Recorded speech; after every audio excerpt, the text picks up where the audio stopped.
हतुं। तो भाग 2 ની અંદર आ वायरल इन्फेक्शन निबंध जोई लईए। भारतनी प्रजामां गंदकी प्रत्ये जे सूग होवी जोईए ते जाजी जोवा नथी मळती। लेखक शुं कहे छे कि भारतना प्रजा એટલે ભારતના લોકોની અંદર જે પોતાની અંદર જે સૂઝ હોવી જોઈએ, જે સમજણ હોવી જોઈએ રોગ પ્રત્યે, તે છે નહીં, તે જાજી જોવા મળતી નથી। ગંદકી આપણને બહુ ખલેલ નથી પહોંચાડતી। ગંદકીનો આવો સ્વીકાર દુનિયામાં ક્યાંય જોવા નહીં મળે।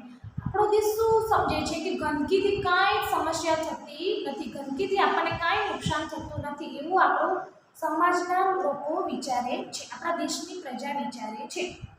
ગંદકીનો આવો સ્વીકાર દુનિયામાં ક્યાંય જોવા નહીં મળે। ગંદકીથી ભારે ખલેલ પામનારા ભારતમાં સૌપ્રથમ સાધુ સ્વામી વિવેકાનંદ હતા।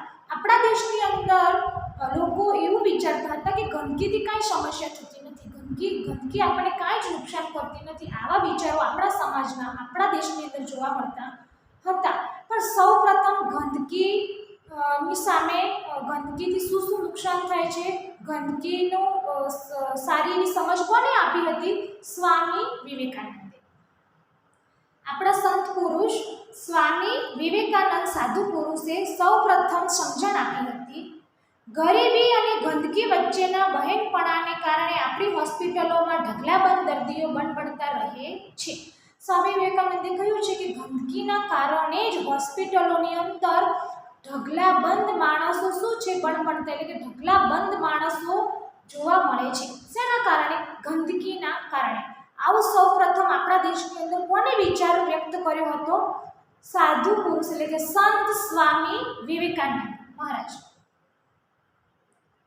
વેદ ઉપનિષદ ગીતાના વારસા અને વૈભવ અંગે ગૌરવ લેનારી આપણી પ્રજાનો બહુ મોટો વર્ગ અભણ છે।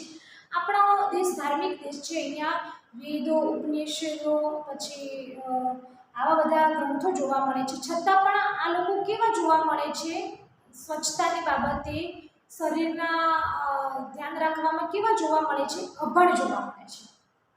આપણે ત્યાં રોગ નિયમ છે અને આરોગ્ય અપવાદ છે। શું સમજે છે કે રોગ તો થાય, રોગ તો થવાના, શરીર છે તો રોગ થવાના એવું માને છે। સભ્ય સમાજમાં એથી ઉલટી પરિસ્થિતિ હોવી જોઈએ। ગાંધીજી માંદગીને લગભગ અપરાધ ગણતા અને પોતાની માંદગીને તો આધ્યાત્મિક ભૂલ તરીકે જોતા। ગાંધીજી વિશે તો આપણા એક નેતા છે, સ્વતંત્ર અપાવી આપણા દેશને, તો ગાંધીજી વિશે બધાને પરિચય હશે કે ગાંધી બાપુ, આપણે ગાંધી બાપુ તરીકે ઓળખીએ છીએ।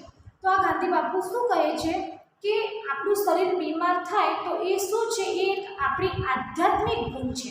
આપણો એક સાંસ્કૃતિક પ્રધાન દેશ છે, ધાર્મિક પ્રધાન દેશ છે, તો ધાર્મિકતાની અંદર પણ સ્વચ્છતાનો ઉલ્લેખ થયો છે। જો જે વ્યક્તિ ધાર્મિકતામાં રસ દાખવતી હશે એ તો એકદમ સ્વચ્છ હોવી જોઈએ, અને સ્વચ્છ વ્યક્તિને રોગ થાય નહીં, એટલે કે સ્વચ્છતા જાળવતી હોય વ્યક્તિને બહુ ઓછા રોગ જોવા મળે। તો જો આપણા શરીરની અંદર રોગ થાય તો એ શું છે? આધ્યાત્મિકતાની એક મોટી ભૂલ છે, એમ કોણ કહે છે? ગાંધી બાપુ। તમાકુના ગુટખા ખાનારને સફરજન મોંઘું પડે છે। લેખક શું કહે છે? ભગવંત શાહ કે જે વ્યસન કરે છે, ગુટખા, સિગરેટ, તમાકુ ખાય છે, એ લોકોને શું મોંઘું પડે છે? સફરજન, આ ફળ કે જે મોંઘું પડે છે। સિગારેટના ધુમાડા કાઢનારને ખજૂર, અંજીર, આલુ કે કાજુ મોંઘા પડે છે। શું કહે છે કે જે લોકો સિગારેટ પીએ છે એ લોકોને સિગારેટ લેવી મોંઘી નથી પડતી, પણ શું કાજુ છે, અંજીર છે, આલુ છે, ખજૂર છે, આ બધી ફળફળાદી છે, આ બધું શું લાગે છે? એમને મોંઘું લાગે છે। નાસ્તામાં તળેલી વાનગી જ હોય, ફળ હોઈ જ ન શકે। લેખક શું કહે છે કે પોતાના બાળકો કાં તો પોતાના માટે નાસ્તાની અંદર શું હોય? તળેલી વાનગી જ જોવા મળે છે, તળેલા નાસ્તા જોવા મળે છે, ફળફળાદી જોવા મળતી નથી। હોય જ નહીં, ફળફળાદી તો હોય જ નહીં। લગ્નના રિસેપ્શનમાં પાર્ટી આપનાર યજમાનનો પ્રેમાળ ઈરાદો જમવા આવેલા નર નારીઓના પેટની હાલત બગાડવાનો હોય એવો વહેમ પડે તેવી સ્થિતિ છે। લેખક શું કહે છે કે લગ્નની અંદર, રિસેપ્શનની અંદર જે આ પાર્ટીઓ આપવામાં આવે છે તેના અંદર તો જે રિસેપ્શન આપી રહ્યું છે, પાર્ટી આપી રહ્યું છે, એ લોકોનો ઈરાદો શું હોય? સામેવાળા વ્યક્તિનો પેટનો બગાડ થવાનો। જોઈએ કેવી રીતે લોકો બસ ખાધે રાખે છે, પીધે રાખે છે અને જીવવે રાખે છે. માંદગીને ખાટલે ઘણું ખરું તો વેડફાઈ ચૂકેલું જીવન પડેલું હોય છે. માણસ આવું બધું સતત શરીરને ધ્યાન રાખ્યા વગર અવારનવાર ગમે તે ચીજ વસ્તુ ખાયા કરે છે અને તેના કારણે એનું શરીર બીમાર થાય છે અને બીમાર થઈને જ્યારે ખાટલે પડે છે ને, તો જ્યારે ખાટલા ઉપર હોય છે ત્યારે તેમને તે બીમાર પડ્યો એના પહેલાંની જે જિંદગી છે એના અંદર જે એને શરીરની જે બેદરકારી રાખી છે એ બધું જોવા મળે છે. ખાંસી વારંવાર આવે તો એ કફ છૂટો નથી પડતો, પરંતુ સમજણ છૂટી પડી જાય છે. લેખક ઉદાહરણ આપે છે કે કોઈને ખાંસી આવે તો એ ખાંસી બંધ ના કરે, પણ શું કરે, એના વિચાર બદલી નાખે. હા, કે ખાંસી આવે છે કે સેપટ ઉડીને આવી હશે, આમ થયું હશે, પોતે જ ડૉક્ટર બની જાય અને પોતે જ પોતાની જાતને સલાહ આપવા લાગે અને પોતાની જાતને પોતાનું શરીરની સારી એવી ટ્રીટમેન્ટ ના કરાવે, ડૉક્ટર જોડે જઈને આ રોગની કોઈ નિદાન ન કરાવે અને પોતે જ ડૉક્ટર બની જાય કે હા આમ થયું તો કે આમ થયું છે. અને આમ બધું પોતાની જ એમ કે પોતાની બેદરકારીના કારણે, પોતાના અભણના કારણે, પોતાના વિચારોના કારણે શરીર બગાડે છે.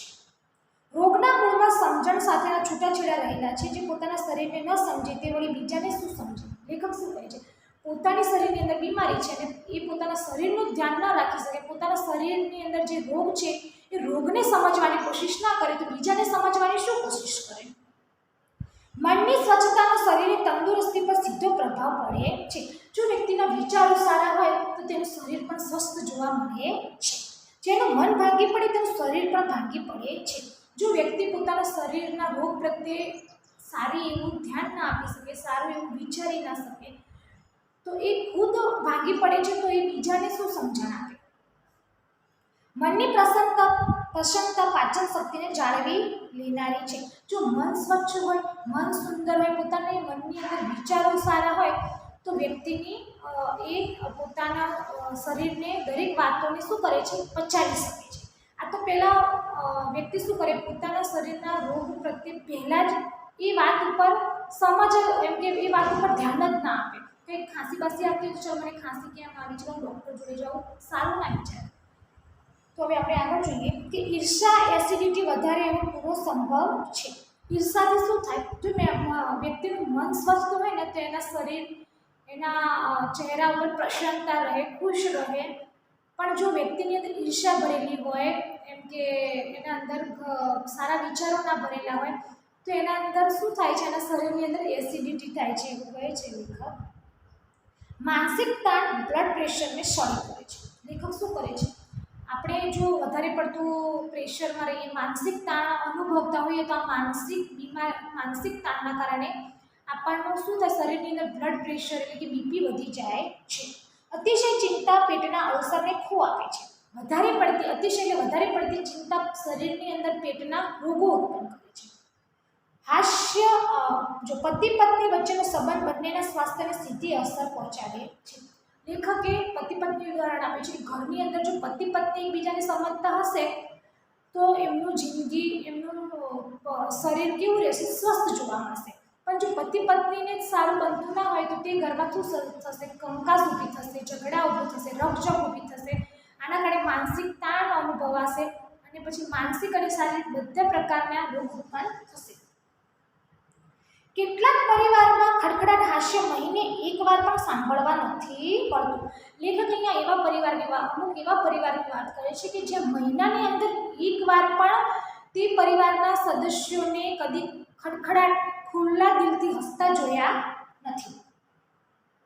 કેટલાક પરિવારમાં ખડખડાટ હાસ્ય મહિને એકવાર પણ સાંભળતું નથી. માણસે હસવાની એક પણ તક છોડવી ન જોઈએ. લેખક શું કહે છે કે માણસે હસવાની એક પણ તક છોડવી જોઈએ નહીં. કારણ કે માણસ જેટલું હસશે, ખુશ રહેશે, પ્રફુલ્લિત રહેશે તો તેનું શરીર પણ કેવું રહેશે, એકદમ તંદુરસ્ત જોવા મળશે અને એના અંદરથી આ હાસ્યના એમ કે માનસિક સ્વચ્છતાના કારણે ઘણા બધા રોગો દૂર થઈ જશે. એટલે માણસે હસવાની તક ક્યારેય છોડવી જોઈએ નહીં. મુંબઈની ટ્રેનમાં ભજન મંડળી ધૂમ મચાવે છે, ભજનાનંદ તાણમાં ઘટાડો કરે છે. ઉદાહરણ આપે છે કે મુંબઈના ટ્રેનોમાં શું જોવા મળે છે, ભજન મંડળી. આ ભજન મંડળી ભજન કીર્તન ધૂમ દ્વારા ટ્રેનની અંદર બેઠેલા માણસોને શું કરાવે છે, ખૂબ જ ખુશ કરવાનો પ્રયત્ન કરે છે, આનંદ માણાવે છે, ભજનનો આનંદ માણાવે છે. પ્રાર્થનામાં તાણને સખણી રાખવાની અદ્ભુત તાકાત રહેલી છે. લેખકે કહ્યું છે કે ભજન, કીર્તન, પ્રાર્થના આ બધાની અંદર એક અલૌકિક શક્તિ હોય છે. એમ કે આ બધું પ્રાર્થના, ભજન, કીર્તન આ સત્કાર્ય, સારા કાર્યો, ધાર્મિક કાર્યો કરવાથી વ્યક્તિની અંદર સારા વિચારો આવે છે. રામે તાડકા નામની ભયંકર રાક્ષસીનો વધ કરેલો. આ બધી ભક્તિના સારા વિચારોથી આપણે મોટી મોટી સમસ્યાનો સામનો કરી શકીએ છીએ. લેખકે ઉદાહરણ આપ્યું છે કે શ્રી રામે કોનો વધ કર્યો હતો? સારા વિચારો, એના ભક્તિ, એમના સારા સંસ્કારોથી તાડકા નામની રાક્ષસનો વધ કર્યો હતો. આપણે તાડ નામની વાણસા વગરની ચૂડેલનો નાશ કરવાનો છે. શ્રી રામે તાડકા નામની રાક્ષસણીનો વધ કર્યો, એવી રીતે આપણે પણ આ બધા જે ખરાબ વિચારો છે, ખરાબ ટેવો છે, આ બધાનું શું કરવાનું છે? નાશ કરવાનો છે. શેના કારણે? સારા સારા વિચારો. સારા વિચારો કેવી રીતે આવશે? ભજન, કીર્તન, પ્રાર્થના, પછી ઘરની અંદર પરિવારે ભેગા થઈને સારી એવી સરસ વાતો કરીને, હાસ્યથી હસી મજાક કરીને, ખુશ રહીને આ બધી બીમારી આપણે દૂર કરી શકીએ છીએ. દશેરાના દિવસે રાવણ વધ કરવાની જરૂર નથી. લેખક શું કહે છે? હજી સુધી આપણે શ્રીરામે રાવણનો વધ કર્યો હતો એ યાદમાં હજી પણ આપણે નવરાત્રિના 10મા દિવસે દશેરો ઉજવીએ છીએ. તો અત્યારે આ દશેરા ઉજવવાની જરૂરિયાત નથી, પરંતુ આપણા અહંકારનો વધ કરવાનો છે. લેખક શું કહે છે કે હા, રાવણને તો એ વખતે શ્રીરામે મારી દીધા, એમનો વધ કરી દીધો, તો હવે રાવણનો દર વર્ષે વધ કરવાની જરૂર નથી. પણ શું કરવાની જરૂર છે? અત્યારના આપણા લોકોને, આપણી પ્રજાની અંદરથી અમુક ખરાબ ગુણનો નિકાલ કરવાની જરૂર છે, જેવું કે ઈર્ષા છે, દ્વેષ છે, અહંકાર છે, ખોટા વિચારો છે, ખોટી કુટેવો છે, આ બધું દૂર કરવાની જરૂર છે. અહંકાર એક એવો રોગ છે જે અસંખ્ય પરિવારોને પજવે છે અને પ્રજાળે છે. અહંકાર એ એવો ખરાબ વિચાર છે, અહંકાર એ ખોટો છે કે અહંકારના કારણે ઘણા બધા પરિવારની અંદર શું થાય છે? પરિવાર તૂટી પડે છે. એ પરિવારની અંદર સારો એવો દિવસ જોવા નથી મળતો, જેમાં ખુશી જોવા મળે, એકબીજાને સમજવાનો પ્રયત્ન થાય, એક સારું પરિવારની નિશાની જોવા નથી મળતી. શેના કારણે? વ્યક્તિની અંદર રહેલા અહંકારના કારણે. પરંતુ આપણા અહંકારનો વધ કરવાનો છે. સરળ વ્યક્તિનું સ્વાસ્થ્ય સારું રહે એવી શક્યતા પ્રમાણમાં વધારે રહે છે. જે વ્યક્તિ દાવ પીચ રમે અને છળ કપટમાં રહે છે, તેનું શરીર પણ સાવ નિરોગી ન રહી શકે. શું કહે છે? જે વ્યક્તિની અંદર મગજની અંદર છળ કપટ રહેલું હોય ને, એ વ્યક્તિ ક્યારે સ્વસ્થ રહી શકે નહીં, નિરોગી ના રહી શકે. એ વ્યક્તિ કેવું રહે? હંમેશા રોગી જ રહે. કારણ કે શું છે? એના મનની અંદર શું ચાલી રહ્યું છે? સતત છળ કપટ, અને છળ કપટના કારણે પોતે પણ ખુશ ના રહે અને બીજાને પણ ખુશ રહેવા દઈએ નહીં. અને એ સતત કેવું રહે? માનસિક તણાવમાં રહે. શેના કારણે? અહંકાર, છળ કપટ, ઈર્ષ્યા, આવા બધા ગંદા ગુણોના કારણે વ્યક્તિ કેવું રહે છે? સતત રોગી રહે છે. મનનો મેલો હોય તેવો આદમી ઘણું ખરું શારીરિક તકલીફ વગરનો ન હોઈ શકે. લેખક કહે છે કે જે વ્યક્તિની મનની અંદર મેલ હોય ને, એ વ્યક્તિ ક્યારેય તંદુરસ્ત રહી ના શકે. તેનું શરીર કાં તો શારીરિક કાં તો માનસિક બંને રીતે ક્યારેય સ્વસ્થ રહી શકે નહીં. અસ્વચ્છ અને અસ્વસ્થ મન નશા તરફ જલ્દી વળે છે. અને જે વ્યક્તિ સ્વચ્છ નથી, વિચારોથી સ્વચ્છ નથી ને, એટલે કે જે વ્યક્તિના વિચારો સારા નથી, એ પહેલાં સૌપ્રથમ કઈ બાબત બાજુ જશે? તો કુટેવો બાજુ જશે. જે ખરાબ લક્ષણોવાળું હોય એ વ્યક્તિની સંગતમાં જશે અને એ બધા ખોરાક પણ લેશે.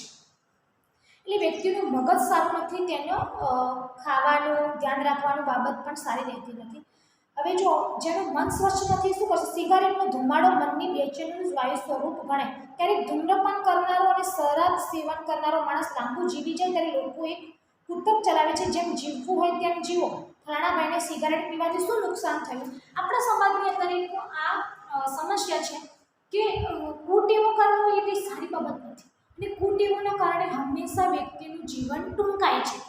પણ આપણા સમાજની અંદર કોઈ એક ઉદાહરણ એવું જોવા મળી જાય તો એ ઉદાહરણ પર ચાલે. હા, ગામની અંદર પેલો જાણે કે ભીખોભાઈ હતો, રાજુભાઈ હતો, ગમે તે હોય, બહુ દારૂ પીતો હોય, બહુ વ્યસન કરતો હોય, છતાં પણ થોડુંક લાંબુ જીવી જાય, તેનું ઉદાહરણ લે કે જિંદગીમાં શું લઈને જવાના. પેલો ભીખો દારૂ પીતો હતો, કેટલો દારૂ પીતો હતો, કેટલું સિગારેટ પીતો, કેટલી તમાકુ ખાતો હતો, છતાં પણ એ તો કેટલું જીવ્યો. આપણે પણ શું કરવાનું? પીવાનું અને ખાવાનું. તો આ એક સારા વિચારો નથી વિદ્યાર્થી મિત્રો, આ એક ખરાબ વિચારો છે. જો આપણે આવા ગંદી બાબતોને ધ્યાનમાં લઈશું, આપણા શરીરમાં ગંદી ટેવો ઉતારીશું તો એનાથી શું થશે? આપણું શરીર અને આપણા વિચારો તો બગાડીશું, સાથે સાથે આપણા પરિવારને પણ પરેશાન કરીશું. જો આપણે ખુદ દારૂ પીતા હોઈએ, વ્યસન કરતા હોઈએ, તો આપણા અંદર તો કંઈ સારા સંસ્કાર રહેવાના નહીં, તો આપણા અંદર કંઈ વિચારો સારા નથી, અને આપણે આપણા ઘરમાં રહીએ તો આપણને જોઈને આપણા બાળકો, આપણા મા બાપ બધા દુઃખી થાય. તો આ એક સારી બાબત નથી. જેમ જીવવું હોય તેમ જીવો. ફલાણા ભાઈને સિગારેટ પીવાથી શું નુકસાન થયું? એક સ્ત્રીનો ફોટો અખબારમાં છપાયો. 127 વર્ષની સ્ત્રી ધૂમ્રપાન કરી રહી હતી. તેની મુલાકાતમાં જણાવ્યું કે હવે તેને સિગારેટની સંખ્યા ઘટાડી કાઢી છે. આવા દાખલો બને તેથી ધૂમ્રપાન ચાલુ રાખો. એ ઘરડો તર્ક છે. આપણા સમાજની અંદર જે ઘરડા લોકો હોય ને, જે અભણ હોય, એ તો બસ એવું જ વિચારે કે શું થવાનું છે, કે જુઓ ને કે બેન કે સિગારેટ પીતી તો 127 વર્ષ જીવી, તો એની ઉંમરમાં કંઈ ઘટાડો થયો તો કેટલું બધું જીવે છે. આપણે નથી પીતા એવા હાવ નવજુવાનિયા ઘણા મરી જાય છે. એના કરતાં પીવાને આવું વિચારતા હોય છે, પણ આ સારી બાબત નથી. આપણા સમાજના ઘરડા લોકો અભણ હોય એ આવું વિચારતા હોય છે, પણ આ એક સારો વિચાર નથી. પ્રત્યેક માણસને મા, બહેન, ભાભી, પિતા, મિત્ર કે પત્ની તરફથી ભરપૂર સ્નેહ મળી રહે તો કદાચ શરાબની જરૂર નહીં પડે. લેખક શું કહે છે કે વ્યક્તિ ખરાબ ટેવોથી કેમ સંડોવાઈ જાય છે, ખરાબ ટેવોમાં કેમ સંકળાઈ જાય છે? કારણ કે તે વ્યક્તિને તેના પરિવારમાંથી તેના ભાઈ, બહેન, ફોઈ, મામી, મામા, કાકા, કાકી, જે એના સગાવાલા છે, તેના પરિવારજનો છે, તે પરિવારજનોનો એને પ્રેમ, સ્નેહ બધું મળતું નથી, અને તેના કારણે તે આવી ખોટી આદતે વળી જાય છે. તો વિદ્યાર્થી મિત્રો, દરેક વ્યક્તિને તેના પરિવાર જોડેથી પ્રેમ, સ્નેહ, ભરપૂર પ્રેમ મળવો જોઈએ. હજી આપણે ત્યાં પ્રેમનો ઉપચાર તરીકે સ્વીકાર નથી થયો. લવ થેરાપી માટે હોસ્પિટલો કે સાયકિયાટ્રિસ્ટ પાસે જવું ન પડે. ભર્યો પ્રેમાળ પરિવાર તન અને મનના આરોગ્ય માટેની પૂર્વ શરત છે. આપણું જો વ્યક્તિને ખરાબ આદતે, ખરાબ રસ્તે ના મોકલવું હોય તો આપણા પરિવારની અંદર શું જોવા મળવું જોઈએ? પ્રેમ ભાવ જોવા મળે. હળ્યો પરિવાર, સ્નેહથી ભરેલું, પ્રેમ ભાવથી ભરેલું, સારા વિચારોથી ભરેલું, અને દરેક વ્યક્તિએ પોતાના પરિવારજનોના દરેક સદસ્યને પ્રેમ ભાવ આપવો જોઈએ કે જેનાથી તે વ્યક્તિ કોઈ અવળા રસ્તે ચડે નહીં. પરંતુ જીવન શ્રદ્ધા એથી વધારે જરૂરી છે. દરેક પરિવારની અંદર પ્રેમ ભાવ તો જરૂરી છે, પણ એ પરિવારની અંદર શું શ્રદ્ધા હોવી જોઈએ, ભક્તિ હોવી જોઈએ કે જેનાથી એમાં સમર્પણ, એ જ રોકાણ અને સ્નેહ, એ જ ડિવિડન્ડ. માંદા પડવાનું આપણે માનીએ તેટલું સહેલું નથી. લેખક કહે છે કે પરિવારની અંદર પ્રેમ ભાવ હોવો જોઈએ. દરેક વ્યક્તિને, પરિવારના દરેક સદસ્યને સારી રીતે તેનું ધ્યાન રાખવું જોઈએ, અને સંપૂર્ણ ધ્યાન રાખીને તેને પ્રેમ ભાવ આપવો જોઈએ, અને પરિવારની અંદર ભક્તિ, પ્રાર્થના, આ બધા વિચારો હોવા જોઈએ. તો આ જે આપણે વિદ્યાર્થી મિત્રો નિબંધ ભણ્યા વાયરલ ઇન્ફેક્શન, આ વાયરલ ઇન્ફેક્શન મરો ત્યાં સુધી જીવોમાંથી લેવામાં આવ્યું છે. વિદ્યાર્થી મિત્રો કંઈ ખબર ના પડી હોય તો ધ્યાન દોરવું.